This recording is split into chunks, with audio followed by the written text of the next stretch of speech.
afternoon and thanks for joining us. I'm Judy Simpson. After one of the mildest winters in decades, spring is upon us. And with it comes the eagerness of gardeners to get outside or to start seeds inside. Our gardening experts say there are some do's and don'ts for this time of year.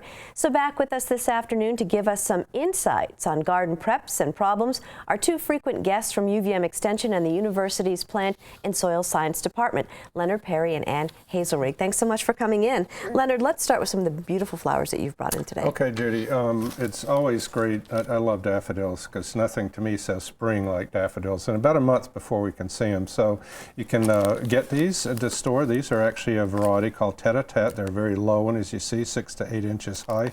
And the nice thing about daffodils too are one of the plants that you can then plant outside and get to come back. So as you see here, there's several in here, and these are very small, but these are really popular, really nice when you put along the front of a border or edge.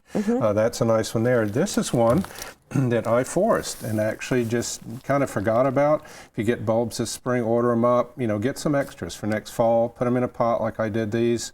And this is just one that normally grows in the garden, but I put it in a minimally heated space down around in the 40s.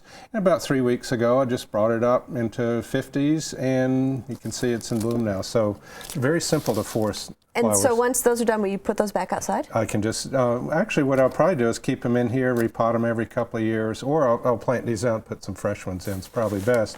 And then finally, this is one of those plants that you see at Easter time, a lot of things, hydrangeas as well. They're not really hardy up here. I mean, these, where I grew up in Alabama, yeah, these are what I grew up with outside, but they really won't live over, and they're really hard to get to rebloom. So enjoy them, keep them in a cooler place, you know, maybe 55, 65 at night, and they'll last, you know, for weeks. And make sure they stay moist, plenty moist, but don't this feels a little dry now. I'm going to have to, because there's so much going on here, it really needs more moisture. But you notice this is in foil, it holds the water, so when you water, take it out of that foil to water it and let it drain before you put it back so it doesn't sit in water. Okay, great. So Anna, as a plant pathologist, you deal with some of the not so pretty things with plants. Well, I think they're beautiful. Yeah, what I brought today was that, you know, we're all sort of walking around out in nature waiting for spring to happen, and we might see more things. So this is something I saw on a birch tree in my yard. It's caused by the yellow-bellied sapsucker. Oh, okay. And it's a migratory bird that flies in from the south, and then it prefers, it goes to over 250 woody plants, but it prefers birch, maple, and hemlock. But it drills these holes all in lines in the trunk of a tree just to get the sap out. So people often think it's a plant disease, but it's caused by this bird. And really what you can do, they do have their favorite trees, so they come back to the same tree often every year. So you can wrap this with like burlap just to discourage the bird from doing this. Now, is that bad for the tree, I would imagine? Yeah, it is, because any place you're drilling that hole, you're interrupting the flow of, you know, water and nutrients. So it can girdle the tree or weaken the tree. So if you see that, just wrap it. Well, if you don't want the bird to come back, otherwise, you know, a tree can live with this for several years too if it's just on one side. So you want to minimize any further stress, I guess. Okay, well, this is a time of year when a lot of people are starting seeds, Leonard, and what seed sowing tips do you have for us? Okay, I guess the first thing is to not sow too early. A lot of people are just, well, you know, itching to, you know, some of the things that are small, generally the smaller the seed, the sooner you start it. So some things like the begonias, petunias, maybe you can do some of those, but the petunias are different. A lot of the small ones, they actually what are called put a pellet on it now too, so it's easier to sow. So it's a little bit deceiving, but get those seed supplies. Now the first thing, of course, you want to have containers. There are many different types of containers. Something like an egg carton, just make sure you put some holes in the bottom. A flat like this, which is just, you know, this is a fiber material, so it's biodegradable eventually. I like these cell packs here that are, you know, have individual cells, so if you do get a disease going in there, it doesn't just spread rampantly, it kind of stays put. They're very easy, you can know how much you've got here. Put 2 or 3 seeds in, but a sowing mix, you want to use a seed sowing mix, one that's really probably doesn't have soil in it, but you buy just for that. Very light mix, a lot of organic matter like peat moss that drains well too. So that's important to get one of those. And of course, once you get the seeds sown, a watering device, some sort of can, but rather than just have the spout here that's going to wash them out, something like this. It's called a breaker, just on the end. You want to get a can with one of those. So it's like rain. Yeah, so it's like a gentle rain. And one of the things that really helps, especially it's still a bit cool around, is a heating mat. And this is one here you can get, and you just plug it in. This doesn't get too hot. It just, you can put your hand on it. Feels kind of nice, gently warm. There are more, bigger ones, fancier ones, but this is real simple. It holds a whole flat, and that really keeps the soil warmer, about 68, 72, which is ideal for seed germination. You said don't start them too soon, though. But don't start them too soon. I'm going to wait another couple weeks probably before I start tomatoes. You can, if you have, you know, like a greenhouse, maybe a cold frame. In some of the stores, you used to see tomatoes now in some of these that have the buyers, you know, Right. North Carolina, and they decide this is the time. Luckily, you're not seeing those, but you are seeing a lot of the cool crops, kale and such, in these stores now. It's still too early to put those out unless, again, you have a small greenhouse where you can plant in the ground, have them protected, or a cold frame. You might get by with that now, but otherwise, you can just wait. There'll be plenty of plants later. Now, Leonard mentioned tomatoes, and so one of the things that we've been seeing recently in years, tomato blight, potato blight. Is there Right. any way to forecast if it's going to be a problem? Well, it kind of depends on the disease, but at this point of the year, no, not really. But once the season gets started, then there are these predictive models that we can look at, because a lot of these, well, like the late blight pathogen, overwinters down south and sort of leapfrogs its way up to Vermont on storm fronts. So there is an actual predictive model. You can go on the web and look for these late blight alerts. So I can know when it's in South Carolina. I can know when it's in So you can keep Massachusetts. Yeah, and that's when we start alerting our growers. Okay, it's 2 states below us and there's a big storm coming in. You should be protected. So once the season gets started, then we can predict some of these diseases. But at this point, not yet. And so tell us about UVM's Plant Diagnostic Clinic. Well, I run this plant diagnostic clinic. It's been around for 30 years, and we basically help commercial growers with disease, insect, and weed identification, and then we make recommendations for control based on IPM, Integrated Pest Management Principles, which means that you just do everything you can before you choose a pesticide as a last resort, and then you choose the least toxic pesticide. So I help vegetable growers, Christmas tree growers, field and forage people. So I'm here to support any commercial grower in the state. How about for homeowners if they have questions about what's happening in their gardens or see Right. that plants turn brown? Right. Home gardeners, you know, if they find me, then I'll help them out. But usually a quicker and better way to go is through the Master Gardener program and the helpline, and they can get an answer right away. And if they don't know the answer to that, I'm their backup. So the Plant Diagnostic Clinic will ultimately look at it. But it's best to go through the Master Gardener helpline first. Is there another problem or issue that you want to highlight?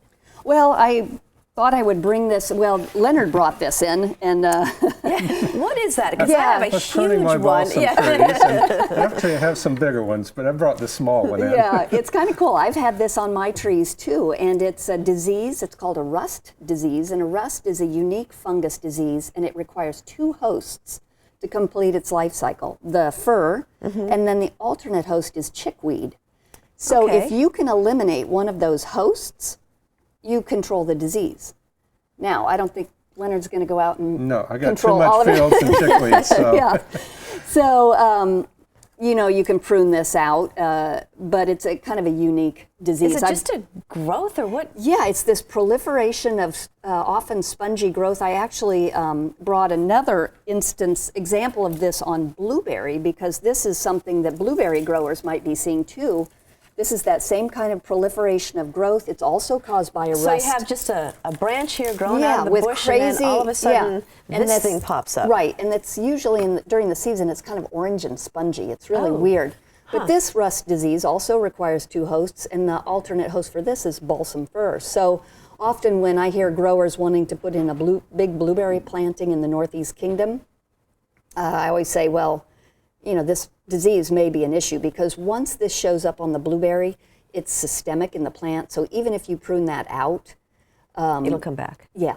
Yeah. And so how does this affect blueberry growth? Does it mean fewer blueberries? Yeah, over time, you know, you can live with some of this, and I would prune it out too, but it may go along for a time, but over time it's going to weaken the plant and you're not going to get as much production. Okay. So you'll have to pull the bush out. Okay. Well, speaking of pruning, I guess you'd say this is a good time to prune some things. Yeah. So what should we be pruning? Okay, probably best not to prune when it's really cold. That can injure things, but it's not so much fun either. So when it's warmer outside, that's a good time to prune, you know, above freezing. And having some sharp pruning tools is one of the keys. If you don't have good pruning tools, now's a good time to go see what they have out there if you need to replace any.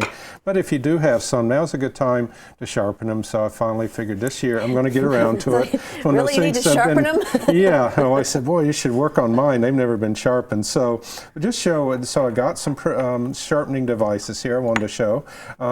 So one is a whetstone, and that's very common.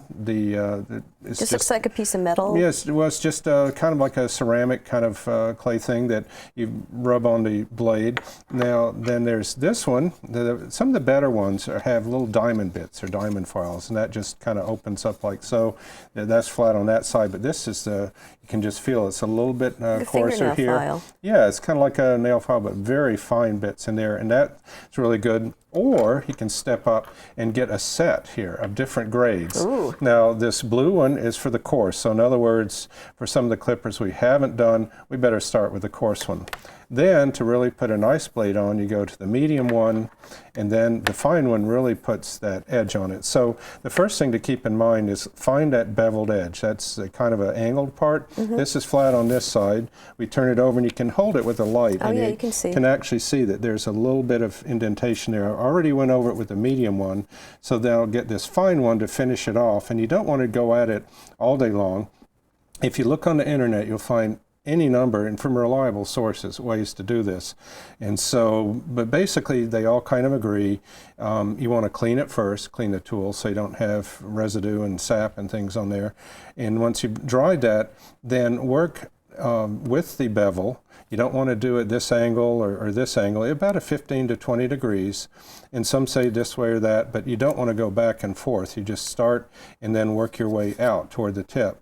And just a few passes like this, you know, 4 or 5, and then you can kind of gently feel that, you know, if it's, you know, sharp or not. So that's all it is to it, really. It's very simple. You don't have to spend a lot of time, and it'll really make a difference, not only easier cuts, but as Ann probably agrees, you know, with a cleaner cut, they're going to heal sooner. You won't get disease in there as well, too. Yeah, I would also mention it's a great time to prune apple trees and crab apples, because if you thin those plants out, you'll get more air and sunlight in there and less fungal diseases for the next How do you season. know which things to prune? Well, you want to... You don't want limbs touching, I guess? No, you don't want limbs touching. You don't want weak or dying wood. You don't want any limbs that are going straight up. You want to move the tree out. And how about the things, the suckers that are growing out from the bottom? No, prune those off too. Okay. Yeah, because you want the energy to go into the plant. Right. Another thing you don't want to prune is spring blooming plants, because you'll be cutting those flowers off. So leave the lilacs So alone. leave the lilacs and the forsythia till after they're done, and rhododendrons, then get right in and prune them. And so there are a lot of educational opportunities and spring-related gardening basics and about plants and so forth on your website if people have questions. There are, Judy, and there are some 3 in particular I wanted to highlight today, and there's a whole events page on there, but the Garden and Landscape Symposium, April 9th, Fort Ticonderoga. The keynote speaker is Peter Hatch, who's you can see from Monticello, is there for many years. He's written a book about Thomas Jefferson's gardens. That's going to be great. I'm going to be speaking on new flowers. There are a couple other speakers. So that's one. And then we have another meeting on April 11th, South Burlington. Michael Dosman from Arnold Arboretum. He's head of the Living Collections there. He does plant explorations. That's a famous arboretum in Boston. For a century, done all kinds of things. That should be a fun meeting. And then I've got a tour on May 23rd over to Connecticut River Valley. We're going to visit 3 operations, chance for people to really see some great Vermont growers' greenhouses and do some shopping. Great. And so obviously all this information is on your website. Right. On my website, I've got links to all this, perrysperennials.info or .com. Under the events, you can see this plus many more. And also, and once again, for homeowners, people who are watching who may have some questions about what's happening in their garden, the Master Gardeners Hotline. Yeah, that's a good resource. I don't know the number right off the top of my head, but yeah, that's the first resource for a home gardener. Okay, great. Well, happy gardening. Same to you. That's our program for today. I'm Judy Simpson. We'll see you again next time on Across the Fence.